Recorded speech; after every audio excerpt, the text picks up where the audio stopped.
Students, इस video में हम लोग डिस्कस करने जा रहे हैं no man is an island के वेरी शॉर्ट क्वेश्चंस या short questions from examination point of view. तो टाइम को वेस्ट ना करते हुए हम लोग फटाफट क्वेश्चंस के ऊपर आते हैं, क्योंकि क्वेश्चंस ज़्यादा है और कोशिश ये होगी कि मेरी कि इसी वीडियो में इन क्वेश्चंस को कंक्लूड कर दिया जाए। तो वेरी फर्स्ट क्वेश्चन है, what would be the real progress of this world, या when would be the real progress of this world, कि कब इस दुनिया का असली विकास हो पाएगा राइटर के accordingly. when all the human beings in the world will understand their responsibility to live with peace, cooperation, peace, shanti, cooperation, सहयोग, and harmony, sadbhavna with each other without any discrimination and work for the progress of the world। वो कह रहा है कि जब हम सब लोग, दुनिया में रहने वाला हर एक शख्स दुनिया के विकास में अपनी ज़िम्मेदारी को समझेगा, उसे ये एहसास हो जाएगा कि सीधे असीधे तौर पे वो दुनिया के विकास करने में और विकास ना करने में बिल्कुल बराबर का ज़िम्मेदार है। जब ये सब लोग हम लोग समझ जाएंगे और जब हम लोग मिलजुल के शांति के साथ, सद्भावना के साथ रहना सीख जाएंगे, बिना किसी भेदभाव के एक साथ काम करना सीख जाएंगे, उस दिन राइटर के अकॉर्डिंगली इस दुनिया का असली विकास जो है वो शुरू हो जाएगा। उसके बाद people should decide what kind of political shoe to wear, what does this mean.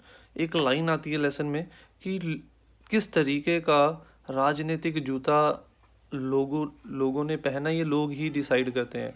वो जूता हमें आज़ादी देगा या वो जूता हमें पिंच करेगा, वो लोगों के ऊपर ही निर्भर करता है। कैसे, यानी कि क्वेश्चन का मतलब क्या है कि कैसी सरकारें हमें मिलेंगी, अच्छी या बुरी, ये हमारे ऊपर ही निर्भर करता है। कैसे, आंसर में डिस्कस करते हैं। According to the writer, it is the people who decide what kind of political shoe to wear, because it is the people who elects the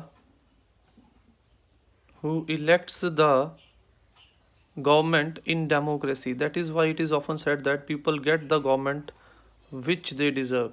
वो कह रहा है कि उसने ऐसा इसलिए कहा क्योंकि लोकतंत्र में सरकार को चुनने की जो हक है, जो राइट है, वो लोगों के पास दिया गया है। लोग अपनी वोटों के ज़रिए ही सरकार को चुनते हैं। इसीलिए हम लोगों ने कैसी सरकार चुनी है वो हमारे सोचने, हमारे माइंड के ऊपर निर्भर करेगा। अगर वो सरकार अच्छी है तो भी हम लोग ज़िम्मेवार हैं, अगर सरकार नहीं अच्छी है तो भी हम लोग ज़िम्मेदार हैं। कैसे, क्योंकि अगर तो हम लोगों ने समझदारी से वोट दी है, काम को देख के वोट की है, वेलफेयर प्रोग्रेस को देख के वोट की है, तो हमें अच्छी सरकार मिलेगी। अगर हम लोगों ने धर्म, जाति पाति, पैसा, शराब की बोतल या और ऐसी लालच में आके हम लोगों ने सरकार को चुना है, तो फिर अगर सरकार ख़राब काम करेगी तो भी हम लोग ही ज़िम्मेदार हैं। इसीलिए ये भी कहा जाता है लोकतंत्र में, जैसी सरकार लोग डिज़र्व करते हैं, जैसी सरकार लोगों को मिलनी चाहिए, वैसी सरकार ही उन्हें मिलती है। यानी कि बहुत हद तक सरकारों का अच्छा और बुरा होना हमारे वोट के टाइम पे अपने वोट का सही ढंग से इस्तेमाल करने और ना करने के ऊपर निर्भर करता है। इसीलिए जो सरकारी जूता हम लोग सरकार के रूप में पहनने जा रहे हैं, वो हम लोगों को रिलैक्सेशन देगा वो, या फिर हमारे पैरों में चुभेगा, वो हमारी सोच के ऊपर निर्भर करेगा। Why is it said that setting up of World Federation is not an end or goal of human advance but only a beginning? क्यों राइटर ये कहता है कि वर्ल्ड फेडरेशन जो है वो अंत नहीं है, वो एक शुरुआत है। क्यों? क्योंकि राइटर ये मानता है कि किसी चीज़ को शुरू करना बड़ी बात नहीं, उस शुरुआत को उसी ढंग से अंत तक लेके जाना बहुत बड़ी बात है। इसीलिए राइटर क्या कहता है, according to the writer, setting up world federation is not the end or goal but only a beginning, because it is a very easy task to start a new thing. किसी भी चीज़ को शुरू करना बड़ी आसान सी बात है। कोई भी इंसान जो है किसी भी चीज़ की शुरुआत कर सकता है। किसी को नहीं भी आता वो शुरुआत, तो वो भी कर लेता है। बात तो तब आती है जब उस शुरुआत को हम लोग अंत तक लेके जाएं। पहले भी एग्जांपल दी थी कि मैच, क्रिकेट का मैच देख रहे हैं, पहले 10 ओवरों में इतने रन हैं, ज़्यादा रन है, आखिर तक हमारे रन जो है उससे बहुत कम बने हैं। क्यों? क्योंकि जितनी अच्छी शुरुआत थी उतना अच्छा हम लोगों ने मिड में और उतना अच्छा हम लोगों ने अंत में नहीं खेला। यानी कि जितनी अच्छी शुरुआत होनी चाहिए उतना ही अच्छा हमारा अंत भी होना चाहिए। तो राइटर क्या कह रहा है? It is very easy. वो कह रहा है किसी चीज़ को शुरुआत करना मुश्किल काम नहीं, but the most difficult task is to maintain it. उस चीज़ को बरकरार कैसे रखना है वो मुश्किल चीज़ है। Moreover the writer points out that the goal of world federation is human welfare of the whole world. और जब मंजिल का, जो वर्ल्ड फेडरेशन का गोल बहुत बड़ा है, वो है पूरी दुनिया का विकास। इतना बड़ा जब मंजिल है तो उसके निर्माण के ऊपर आकर हम लोग संतुष्ट नहीं हो सकते। हमें लगातार कोशिशें करती रहनी पड़ेंगी, फ्लेक्सिबल रहना पड़ेगा, ताकि हम लोग उस विकास की जो दर है उसको नीचा ना पड़ने दे पूरी दुनिया में, या उसको स्लो ना होने दे पूरी दुनिया के अंदर। अगला question, what is the first test of a good government? उसने 2 टेस्ट बताए थे कि अच्छी सरकार का पहला टेस्ट क्या है। According to the writer, the first test of a good government is that a good government should serve the greatest good to the greatest number. कि वो सरकार हम लोग अच्छी मानेंगे जो ज़्यादा से ज़्यादा वर्ग के लोगों को ज़्यादा से ज़्यादा ज़रूरत की चीज़ें या ज़्यादा से ज़्यादा सहूलतें दे सके। और उन सहूलतों में कौन सी आ जाती हैं? In other word, it should be so organise to people may get nicest, जहाँ पे उन्हें रहने के अच्छे घर, द बेस्ट फूड, खाने के लिए अच्छा खाना, द ग्रेटेस्ट ऐशो आराम की जो ज़रूरी चीज़ें हैं वो, द फाइनेस्ट एजुकेशन, सबसे मेन चीज़ अच्छा एजुकेशन, और फ्री टाइम अपने एन्जॉयमेंट के लिए और नई चीज़ों के निर्माण के लिए। यानी कि उस सरकार को हम लोग अच्छा मानेंगे पहले टेस्ट के मुताबिक जो सरकार रोटी कपड़ा मकान और एजुकेशन और जॉब जैसी चीज़ें ज़्यादा से ज़्यादा लोगों तक पहुंचाने की कोशिश करेगी। What is the second test? How does it is a test of democracy? अब है दूसरा क्वेश्चन कि दूसरा टेस्ट कौन सा है।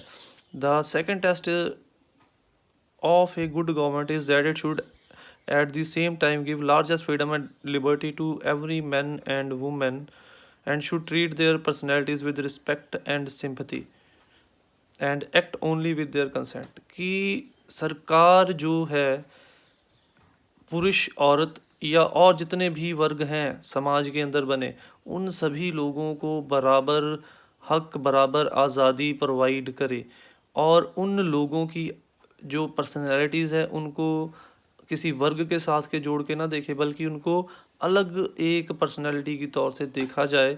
और उसके साथ साथ क्या, और उसके साथ साथ उनके साथ उन जो भी चीज़ उनके ऊपर इम्प्लीमेंट की जाए, कहीं ना कहीं उनकी उसमें हाँ या उनकी जो राय है वो भी मायने बहुत रखती है। यानी कि उस सरकार को हम लोग अच्छी सरकार मानेंगे दूसरे टेस्ट के अकॉर्डिंगली जो सरकार ज़्यादा आज़ादी, ज़्यादा राइट्स बिना किसी भेदभाव के पूरे देश के लोगों के अंदर प्रोवाइड करेगी। In other words this type, और दूसरे शब्दों में कहें इसे ही हम लोग लोकतंत्र कहते हैं। इसीलिए सेकंड टेस्ट हम लोग ये कह सकते हैं कि ये लोकतंत्र की सरकार का टेस्ट भी है कि लोकतंत्र में जो सरकार हमारे द्वारा चुनी गई है वो अच्छी है या बुरी है। और लास्ट क्वेश्चन आज का, how has the progress of the centuries affected the human mind? कि सदियों के इस विकास ने इंसानी मस्तिष्क को कैसे प्रभावित किया है। According to the writer, the spirit of man has faced all types of dangers and his growing intelligence has overcome every difficult and obstacle। वो कह रहा है कि इतिहास गवाह है कि जब से इंसान का इस पृथ्वी से के ऊपर जन्म माना जाता है, तब से लेकर अब तक इंसान ने तरह तरह की कुदरती आपदाओं का, दुनियावी आपदाओं का जो है वो सामना किया है। और उस सामने को करते करते, उन आपदाओं को सामना करते करते उसने अपनी इंटेलिजेंस, अपनी समझदारी के साथ इन सारी रुकावटों के ऊपर, इन सारी आपदाओं को बड़ी बाखूबी से फेस भी किया और इनके ऊपर विजय भी हासिल की। We have to guard it and protect it against all attempts to take it away from us। और वो कह रहा है कि आज के टाइम पे क्या हो रहा है, आज के टाइम पे हमें इसी विकास के रेस में अंधा करने के बाद हम लोगों से इसी समझदारी को दूर करने की कोशिश की जा रही है, इंटेलिजेंस को, माइंड की प्रोग्रेस को दूर करने की कोशिश की जा रही है, और अब टाइम आ चुका है हम लोग इसकी रक्षा करें। According to the writer, it is not a daydream because just as men have not always been men but have gradually evolved from a different kind of creatures.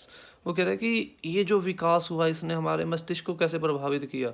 ये हमें ये सिखाता है कि जिस जगह पे हम लोग आज खड़े हैं वो किसी एक दिन की शुरुआत नहीं है। हम लोगों ने एक दिन में ये चीज़ें हासिल नहीं कर ली, सदियों का लंबा सफ़र है मिलजुल के।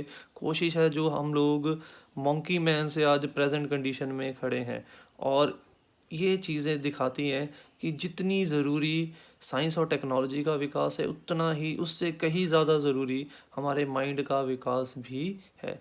तो that's all for today. Thank you, but do not forget to like, subscribe and share my channel. Thank you.